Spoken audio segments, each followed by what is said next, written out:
Imagine Eleni Kostas, adorned in her Greek wedding crown, uncovering a fiancé's secret ledger plotting to steal $240,000 from her family's generosity, right before the vows. But her response? A public takedown that exposed everything. You won't believe what happened next. Thanks for having me, Eliza. It's surreal to revisit that betrayal, but I'm stronger now and ready to share how I turned heartbreak into a stand for my family. My name is Eleni Kostas, and at 28, I thought I had everything figured out. My graphic design firm was thriving. My dark brown eyes sparkled with the confidence that comes from building something from nothing, and my black hair was styled in the intricate braided crown my yaya had taught me, a symbol of Greek heritage and feminine strength. I was about to marry Mark Miller, a man I believed shared my values of family, hard work, and mutual respect. Mark and I met at a coffee shop near my office in downtown Portland. He was charming, attentive, and seemed genuinely impressed by my entrepreneurial spirit. A Greek goddess who builds empires, he'd tease, running his fingers through my carefully braided hair. His family, the Millers, welcomed me with what I thought was genuine warmth. His mother, Carol, would hug me tight and say, "We've been waiting for the right woman to complete our family." My parents, Dimitri and Sophia Kostas, embodied the Greek tradition of philoxenia, love of strangers, radical hospitality. When they met Mark's family, they immediately opened their hearts and wallets. "Family is everything, Eleni," my father would say in his heavily accented English. "When you marry, his family becomes our family. We take care of family." The Millers seemed to understand this cultural value perfectly, perhaps too perfectly. The engagement period lasted 18 months, and during that time, the Miller family's financial emergencies became as regular as the seasons. It started small. Carol mentioned their heating bill was unexpectedly high one winter evening when we were all having dinner. My father, without missing a beat, handed her $300. "Please is nothing," he said, waving away her protests. Family helps family. But the emergencies escalated. Carol's roof needed emergency repairs after a storm, $15,000 exactly. My father wrote the check that same day. Mark's brother Brian needed dental surgery that insurance wouldn't cover, $8,250 precisely. Mark's sister Jessica needed a car down payment to get to her new job, $12,000 on the dot. Each time, Mark would approach me privately, his blue eyes filled with what I thought was genuine shame. "Eleni, I'm so embarrassed," he'd whisper, taking my hands in his. "I hate asking, but my family is in a bind. You know how generous your parents are, and they keep offering. I promise we'll pay it all back once everyone gets on their feet." My mother would slip Carol envelopes of cash at family dinners. "For groceries," she'd say quietly. "Growing boys eat so much." Carol would tear up and hug her, calling her the mother I never had. The wedding planning itself became another source of requests. The Miller family couldn't afford proper wedding attire, so my parents covered it. They needed help with the rehearsal dinner costs, transportation for out-of-town relatives, even the bachelor party expenses. Each time my parents gave willingly, joyfully even. In Greek culture, the bride's family traditionally covers most wedding expenses, and the Millers seemed to know this instinctively. What I didn't realize was that each generous gesture was delaying my own dreams. I had planned to expand my design firm, open a second location, but every month brought another Miller emergency that drained our family resources. My business expansion was postponed indefinitely as my parents' savings evaporated into the Miller family's endless needs. Taking advantage, my cousin Stavros warned me one evening as we reviewed the wedding budget. "No family has this many emergencies." I defended them fiercely. "They're going through a rough patch. Mark is mortified by it. Besides, we can afford it and it makes my parents happy to help." But late at night, when Mark thought I was sleeping, I'd catch him on phone calls that made my skin crawl, hushed conversations that ended abruptly when I stirred. "Not now," he'd whisper into the phone. "She's right here." When I'd ask who called, he'd claim it was work, but his construction job didn't typically require midnight consultations. 3 months before the wedding, something inside me shifted. Maybe it was the way Carol's eyes lit up when she talked about our honeymoon fund, or how Brian suddenly needed another medical procedure right after we'd paid for his first one. I couldn't shake the feeling that we were being played. That's when I quietly asked Stavros to start documenting everything. Every request, every payment, every sob story. I even had him run discreet background checks on the Miller family. Just to be safe, I told him, though part of me hoped I was being paranoid. 3 weeks before the wedding, I overheard Carol talking to her sister on the phone while I was in the bathroom at their house. "The Greek family is loaded," she was saying. "You should see their house, the cars, the jewelry Sophia wears, and they're so generous it's almost too easy. Mark's done a good job making Eleni feel sorry for us." My blood ran cold, but when I emerged from the bathroom, Carol's face was all sunshine and smiles. "Eleni, honey, I was just telling my sister how lucky we are to have you joining our family." I convinced myself I'd misheard. Love makes you do that, twist reality until it fits the story you want to believe. The final week before the wedding was a whirlwind of last-minute preparations. My parents had rented the most beautiful vineyard venue in the Willamette Valley for $50,000, complete with a string quartet for $8,000, a renowned caterer for $25,000, and flowers that cost $15,000, more than most people's cars.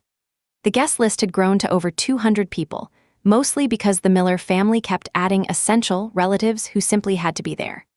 "Is tradition," my father said when I worried about the mounting costs. "Big Greek wedding brings good luck. We want to celebrate properly." Among those 200 guests were over 100 Greek relatives who had traveled internationally for what they believed would be a joyous celebration. My aunts had flown in from Athens, my cousins from Thessaloniki, family friends from the old neighborhood in Chicago. They came bearing traditional gifts, ready to participate in customs like the Stephana crown ceremony and the Kumbero blessing. Mark seemed increasingly nervous as the wedding approached, but I attributed it to normal pre-wedding jitters. He'd grown distant, distracted, always checking his phone.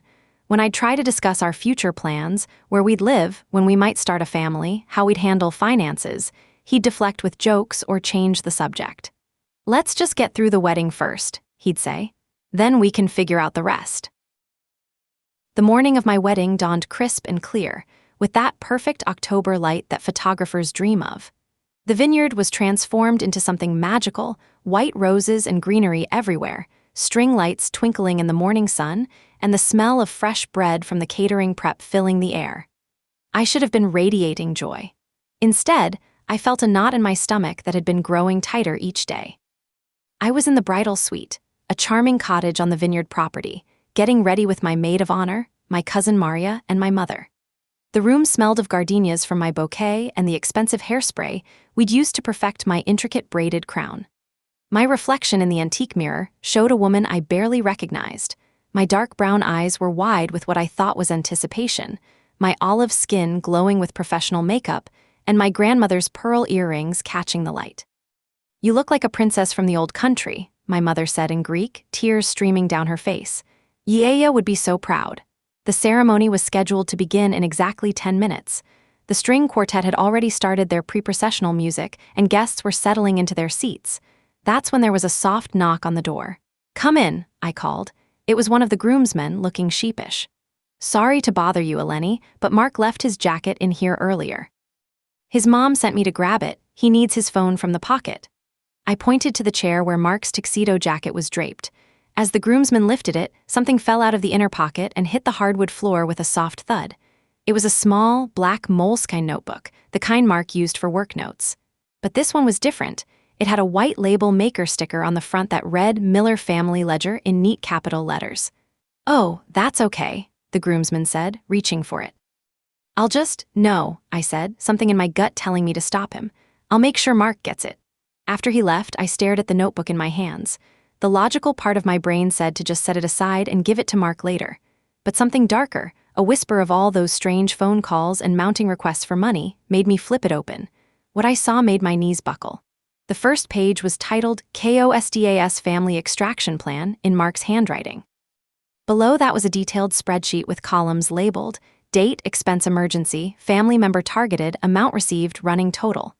My hands shook as I read entry after entry. October 15, 2022, Roof Emergency. Target, Dimitri Father. Emotional Trigger, Family Protection. Amount, $15,000. Notes, Carol played up the poor widow angle perfectly. December 3, 2022, Brian's Dental Surgery. Target, Sophia Mother. Trigger, Maternal Guilt. Amount, $8,250. Notes, Exaggerated pain levels. Insurance would have covered 80%. February 14, 2023, car down payment for Jessica, Target both parents. Trigger Valentine's Day generosity. Amount $12,000. Notes: Jessica already had financing approved elsewhere. April 22, 2023, engagement ring reimbursement. Target Eleni. Trigger bonus from business. Amount $12,500. Notes: ring only cost $3,000. Pocketed difference. Page after page documented a systematic campaign of financial manipulation. They had cataloged my family's generosity like a business plan, noting which emotional triggers worked best on which family members. There were even strategy notes. Sophia responds well to health scares. Dimitri can't resist helping with investments. Eleni is easiest to guilt through Mark's embarrassment. But the worst was yet to come. The final entries made my vision blur with rage. September 30, 2023, final wedding expenses. Target all Kostas family. Trigger Greek wedding tradition. Amount $47,000. Notes: venue, catering, flowers, band, photographer all covered by Targets. October 7, 2023, wedding gift collection. Target Greek wedding guests. Trigger traditional cash gifts. Estimated amount $50,000, $75,000. Notes: Greek traditions dictate large cash gifts. Carol will handle collection and counting. Total extracted to date: $164,750 projected final amount. $240,000 at the bottom of the page in Carol's handwriting was a note that made my blood freeze. Phase 2: Eleni's business assets and family property. Timeline: 6-12 months post-wedding.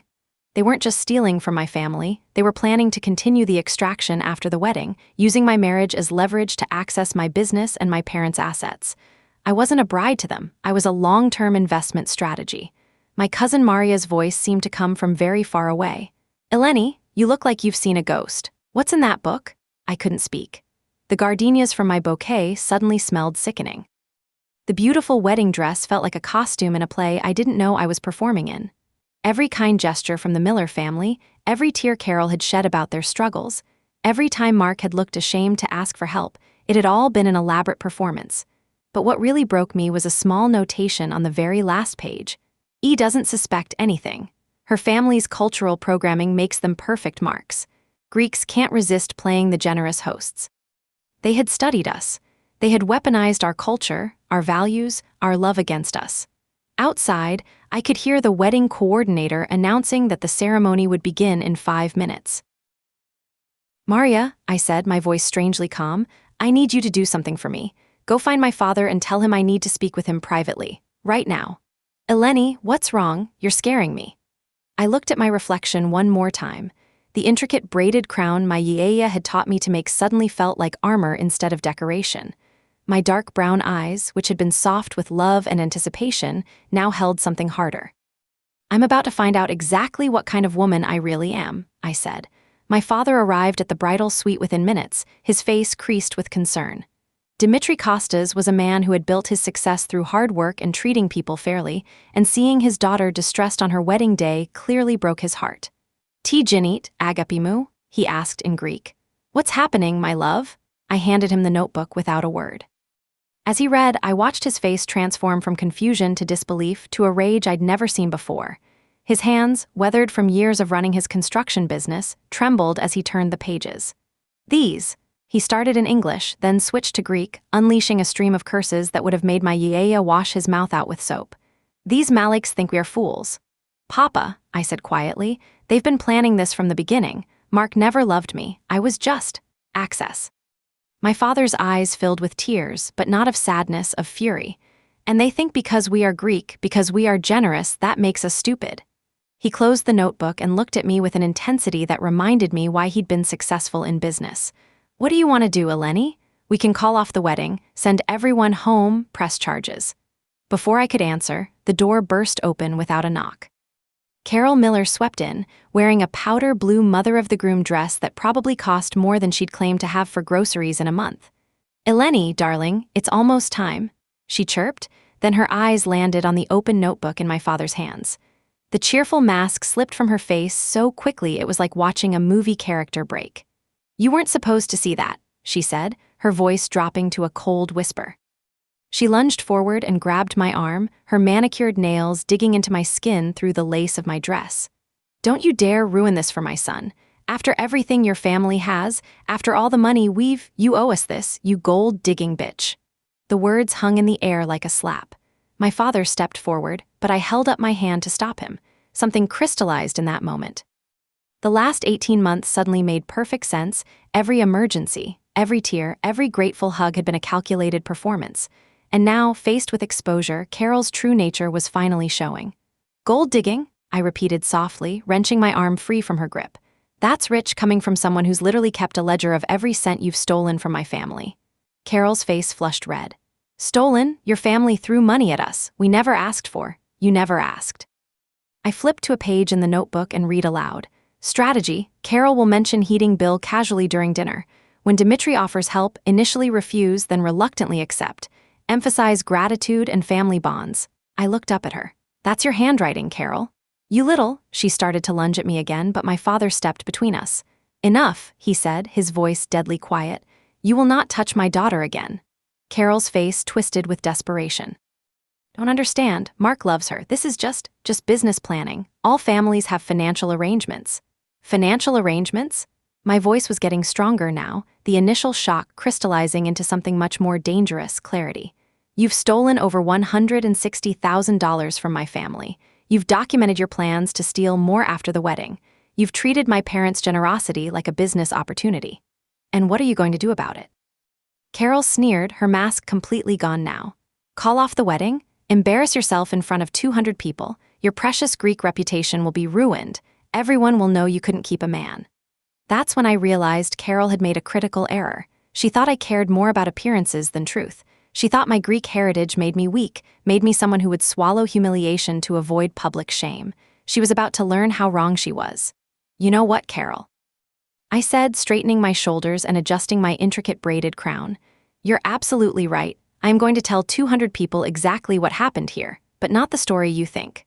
I walked to the small desk in the corner of the bridal suite and pulled out my phone, speed dialing a number I'd memorized but hoped never to use. "Stavros, it's Eleni. I need you to bring those documents we discussed."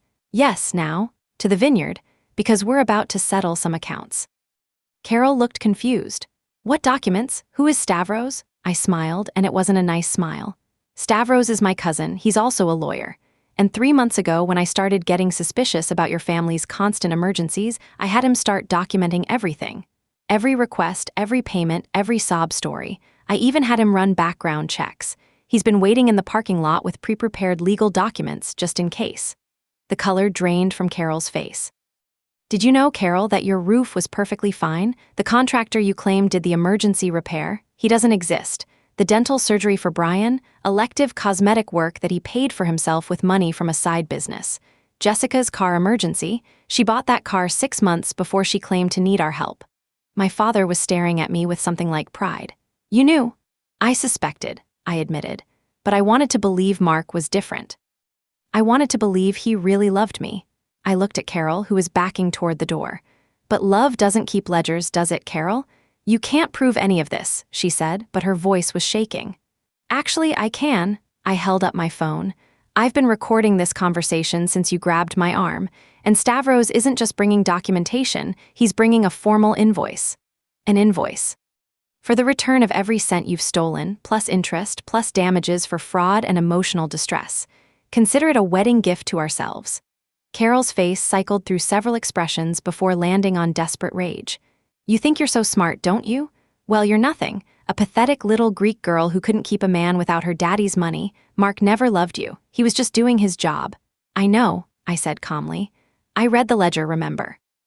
That's when Carol realized she just confessed to everything on a recording. The vineyard was absolutely stunning. 200 guests were seated in white chairs arranged in perfect rows, facing an archway covered in white roses and greenery.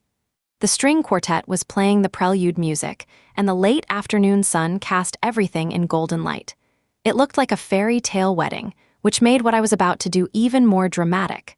I could see Mark at the altar, looking nervous in his tuxedo. He kept checking his watch and scanning the crowd, probably wondering where his mother had gone. The officiant, a kind older man my parents had chosen, stood ready with his Bible. The photographer was positioning herself for the perfect shot of the bride's entrance. Among the 200 guests, I could see the faces of everyone who mattered to me. My extended Greek family who had traveled thousands of miles, aunts and uncles from Athens and Thessaloniki, cousins who had grown up with me, family friends who had watched me build my business from nothing. They were all beaming with joy and pride, clutching their traditional wedding gifts, ready to participate in the Stefana crown ceremony and shower us with rice and rose petals.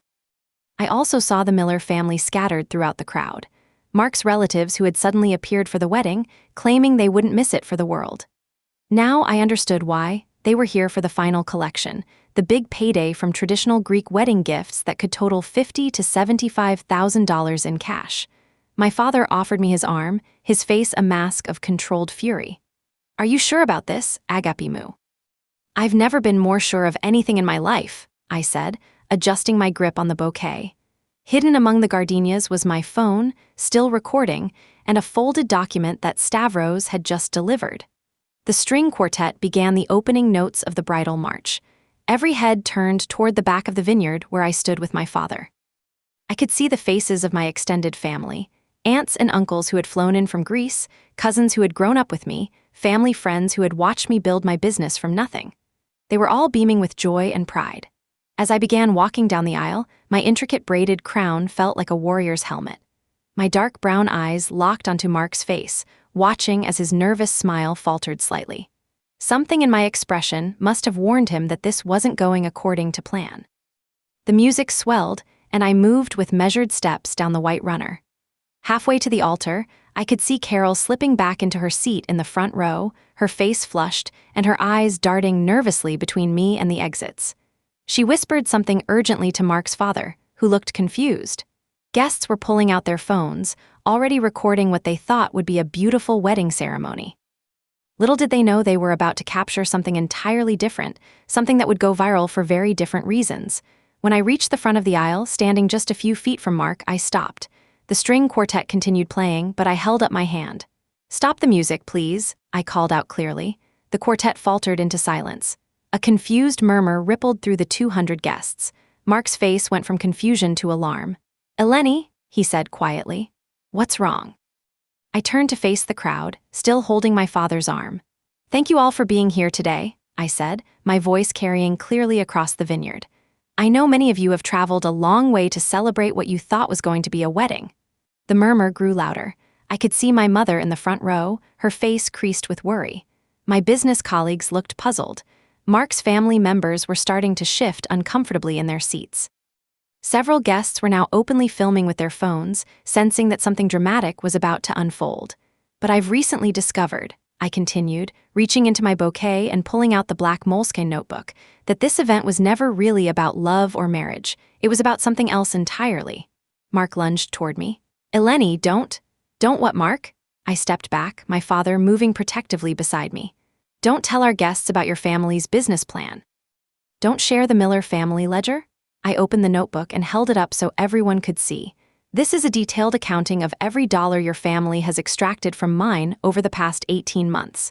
Every emergency, every sob story, every grateful tear, all of it was documented like a business transaction." The crowd was dead silent now. I could see my aunts and uncles leaning forward, straining to understand. My cousin Maria's face had gone pale. "Let me read you a few entries," I said, my voice growing stronger. October 15th, 2022, roof emergency. Target, Dimitri, my father. Emotional trigger, family protection. Amount stolen, $15,000 exactly. Notes, Carol played up the poor widow angle perfectly. Gasps rippled through the crowd. Carol stood up from her seat, her face purple with rage. "You stop this right now." The Greek relatives in the crowd were starting to understand, and their voices were rising in anger. My uncle Kostas was translating rapidly for those who didn't speak English, and I could hear the word thieves being muttered in Greek. December 3rd, 2022, I continued reading. Brian's dental surgery. Target, Sophia, my mother. Trigger, maternal guilt. Amount stolen, $8,250 exactly. Notes, exaggerated pain levels. Insurance would have covered 80%. Mark's brother Brian, sitting 3 rows back, had gone white as a sheet. People were turning to stare at him, and several guests were now openly recording with their phones, capturing every moment of this spectacular meltdown. February 14th, 2023, car down payment for Jessica. Target, both parents. Trigger, Valentine's Day generosity. Amount stolen, $12,000 exactly. Notes, Jessica already had financing approved elsewhere. Jessica Miller shot to her feet. That's not true, I needed. Sit down, Jessica, I said calmly. I have the bank records. The crowd was buzzing now, voices raised in confusion and growing anger. I could hear my Uncle Kostas translating rapidly into Greek for the relatives who didn't speak English, and their voices were rising too. Several of my Greek aunts were standing up, their faces dark with fury, understanding that their cultural values had been weaponized against them. But wait, I said, raising my voice to be heard over the commotion. There's more. April 22nd, 2023, engagement ring reimbursement. Target, Eleni, that's me. Trigger, bonus from business. Amount stolen, $12,500 exactly. Notes, ring only cost $3,000 exactly. Pocketed difference. Mark had backed away from me, his face ashen. Eleni, please, I can explain. Explain what? I flipped to the final pages. Explain your plans for phase 2, the part where you were going to use our marriage to access my business assets and my family's property. Or should I read the note where your mother calls my family perfect marks because our Greek cultural programming makes us generous? The crowd erupted. My father's brothers were on their feet, their faces dark with fury. Several of Mark's relatives were edging toward the exits. My mother was crying, but not tears of joy, tears of humiliation and rage. The photographer was capturing everything, her camera clicking rapidly as she documented what would become one of the most viral wedding videos of all time. Carol pushed her way to the front of the crowd. She's lying, she's having some kind of breakdown. Mark loves her. Does he? I looked directly at Mark. Tell them, Mark. Tell everyone how much you love me. Tell them about the real ring cost. Tell them about phase 2. Mark opened his mouth, then closed it. The silence stretched for a long moment. I thought so, I said. I reached back into my bouquet and pulled out the folded document Stavros had delivered.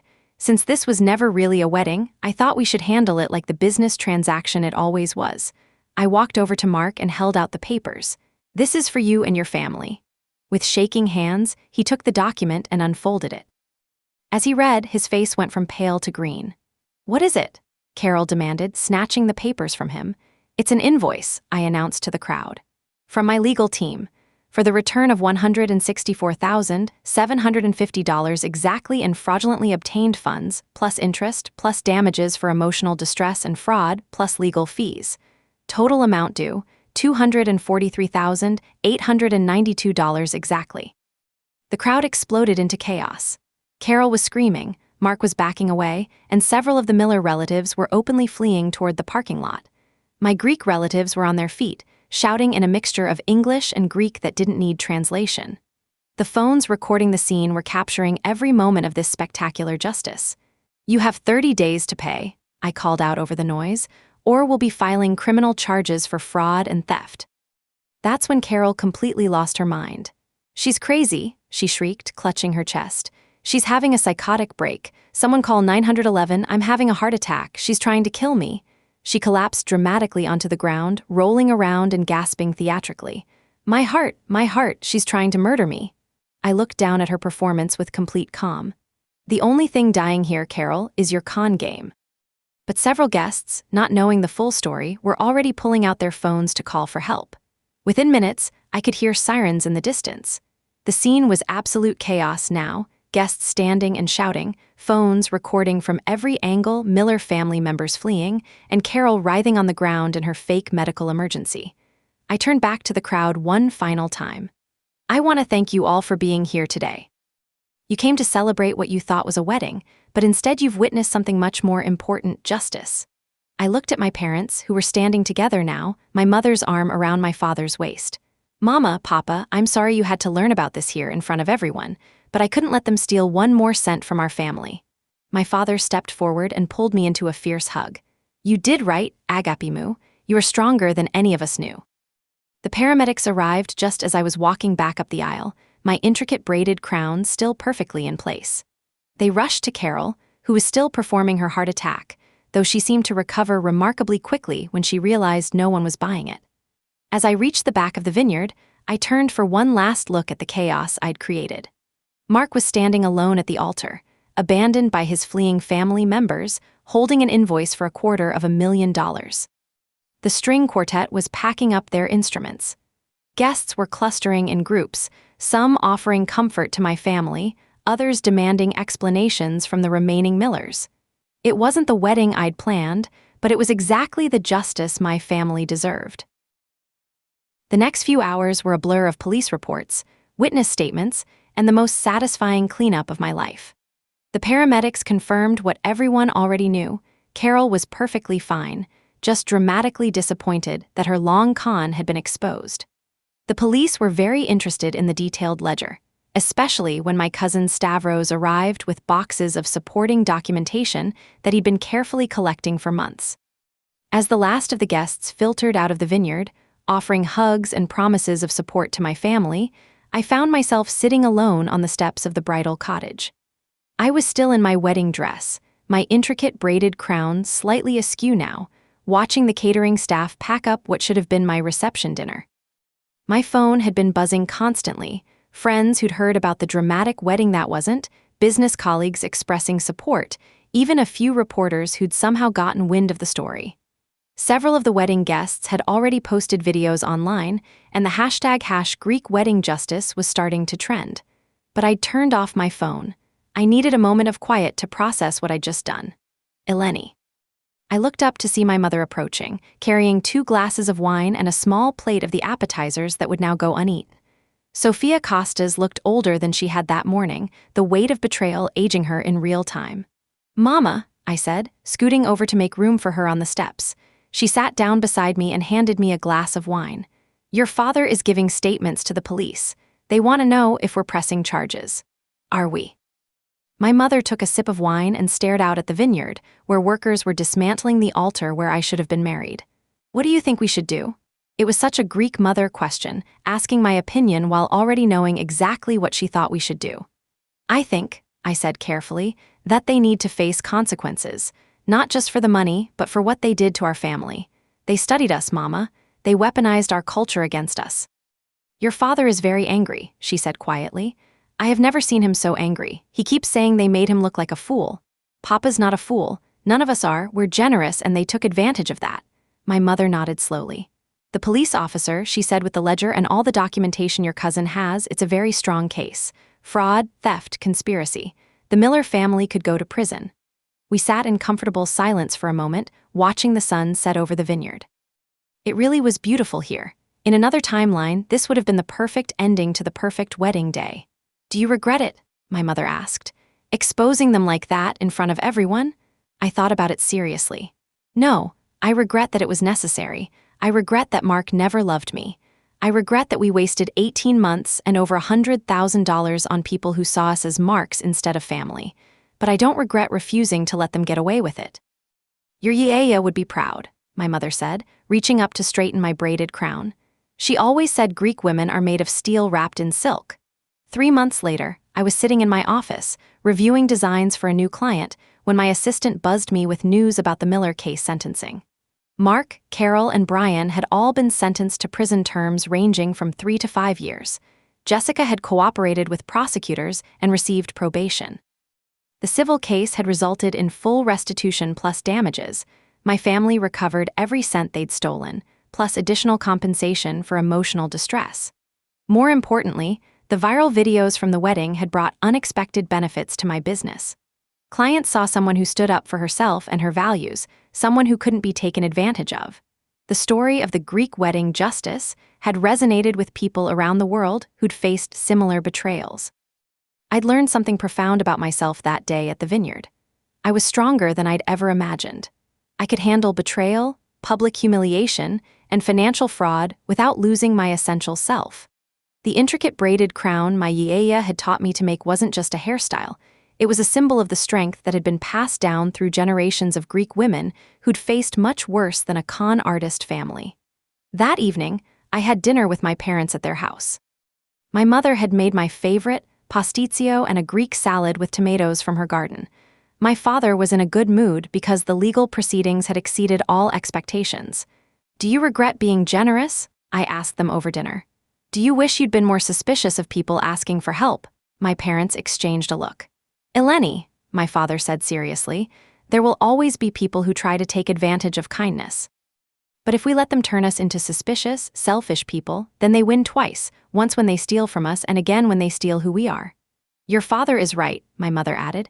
We will be more careful, yes. We will ask more questions, but we will not stop being generous. That is who we are. I smiled, feeling something settle in my chest. The Miller family had tried to steal more than money from us. They'd tried to steal our joy, our trust, our sense of safety in the world. But in the end, all they'd managed to steal was their own freedom. Justice wasn't just about legal proceedings and financial restitution. It was about refusing to let other people's greed and manipulation change who you are at your core. I was still generous. I was still trusting. I was still Greek, still proud of my heritage and my family's values. I was just smarter about who deserved those gifts. The intricate braided crown my yaya had taught me to make wasn't just a wedding hairstyle. It was a symbol of the strength that had been woven into my DNA by generations of women who'd faced adversity and emerged victorious. The Miller family had tried to unravel that strength, but instead, they'd only made it more visible. And that was a lesson worth more than any amount of money they could have stolen. My phone buzzed with a text from my cousin Maria. Saw the news about the final sentencing. How are you feeling? I typed back. Like generosity is a strength, not a weakness, and I'll never let anyone weaponize it against my family again. For the first time in months, that was exactly how I felt. Free, strong, and unbreakably Greek. Eleni, your story of unmasking that calculated fraud is a testament to reclaiming power from those who twist cultural kindness into a weapon. It teaches us that true strength lies in protecting our values without losing our essence, a universal fight against deceit in relationships. I'm Eliza Quinn, and remember, here on Wedding Day Justice, veils off, justice on.